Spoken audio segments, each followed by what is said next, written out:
Es.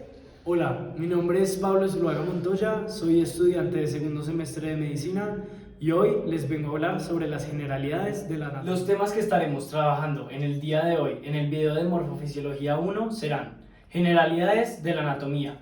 En este entrarán planos anatómicos, posición anatómica básica y movimientos anatómicos. Luego pasaremos a osteología, donde veremos los tipos de esqueletos y veremos también los tipos de huesos que existen, entre ellos los planos, los cortos, los irregulares y los largos. Luego pasaremos a la arteriología, donde veremos las articulaciones, los tipos de articulaciones que hay y los géneros que éstas tienen. Empecemos hablando por la posición anatómica. Para tener una posición anatómica, primero necesitamos que la cabeza mire hacia el frente, las palmas estén mirando hacia adelante y los pies estén juntos. Gracias. Ahora que ya tenemos a nuestra persona aquí en una posición anatómica correcta, podemos seguir con los planos anatómicos. Tenemos tres planos anatómicos: el plano transversal, el plano sagital y el plano frontal. Empecemos. El plano transversal nos divide a la persona de este sentido, dividiendo la parte superior cefálica o inferior caudal. Luego tenemos un plano frontal, donde nos va a dividir a la persona en su parte anterior y su parte posterior. Y para finalizar, el último plano sería el plano sagital. Se hace el corte por acá. Nos divide a la persona en lado izquierdo y lado derecho. Ahora que ya tenemos claros los planos anatómicos, vamos a mirar qué movimientos podemos hacer en cada plano. Empecemos por los movimientos que se pueden hacer en el plano transversal. Tenemos primero la rotación interna y la rotación externa, así como también tendremos la supinación y la pronación. Luego tenemos el plano frontal. En el plano frontal vamos a poder hacer la abducción, que es alejarse de la línea media, y la aducción, que es acercarse a la línea media. Y por último tendríamos el plano sagital. En el plano sagital vamos a poder hacer movimientos de flexión, que es acercar dos partes del cuerpo, y extensión, que es alejar dos partes del cuerpo. Ahora vamos con los términos de relación. Tenemos primero que proximal significa cercano a, por lo tanto tendríamos que el hombro es proximal al cuello. Luego tenemos distal, que es lejos a o más alejado de, por lo tanto tendríamos que el hombro es distal al dedo pulgar. Luego sigue la terminología medial, que significa cerca a la línea media. Por lo tanto, tenemos que el dedo meñique es muy medial. Y tenemos la terminología lateral, que significa lejos de la línea media. Un ejemplo podría ser el dedo pulgar, que está más alejado de la línea media que el dedo meñique, por lo tanto es lateral. Además, tenemos la terminología ventral y dorsal.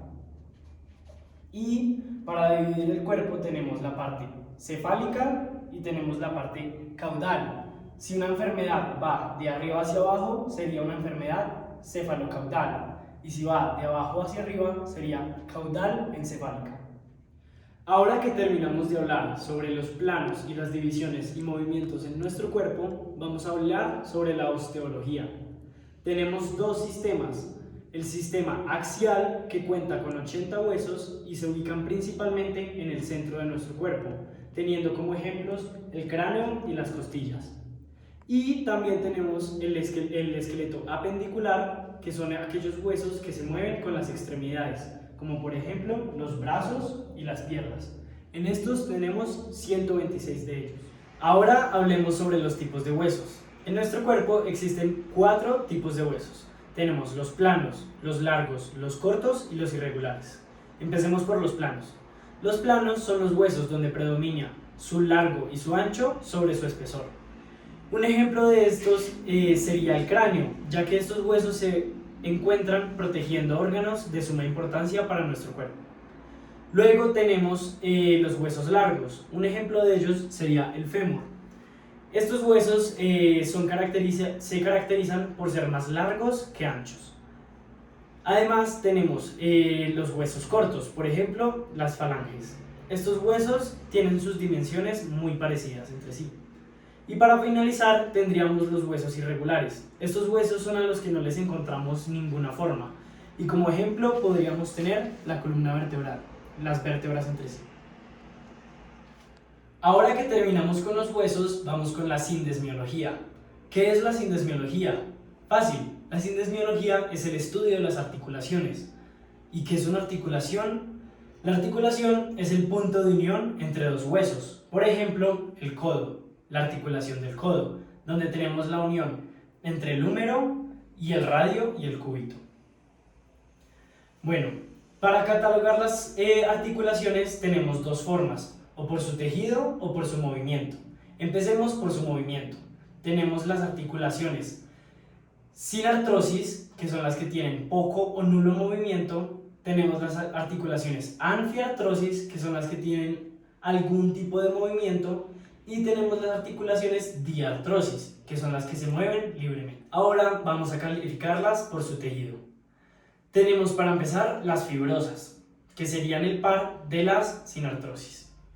Luego tenemos las cartilaginosas, que son el par de la anfiartrosis. Y por último tenemos las sinoviales, que son iguales a las diartrosis. Ahora que ya sabemos cómo clasificar las articulaciones, vamos a darles su género. Empecemos con las sin artrosis, las que tienen menos movimiento.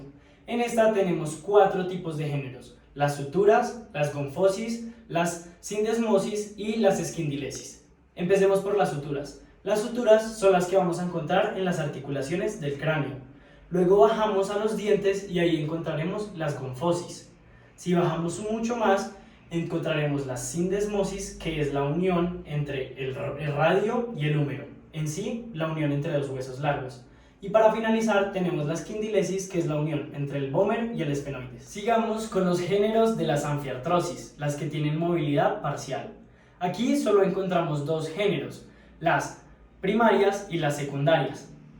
¿Qué encontramos en las primarias? Las primarias es cuando hay cartílago de crecimiento y les permite a los huesos largos crecer. Y las secundarias es cuando hay cartílago entre la articulación y el hueso. Un ejemplo de estas podrían ser las vértebras. Otra forma de llamarlas a las primarias y a las secundarias es sincondrosis y sínfisis. Y para finalizar voy a mencionar las 6 géneros que tenemos en las articulaciones diartrosis. Estas son las articulaciones que tienen más movimiento de todos. Para empezar, vamos a empezar con las planas. Las planas son el género de la articulación cuando tenemos dos superficies en contacto.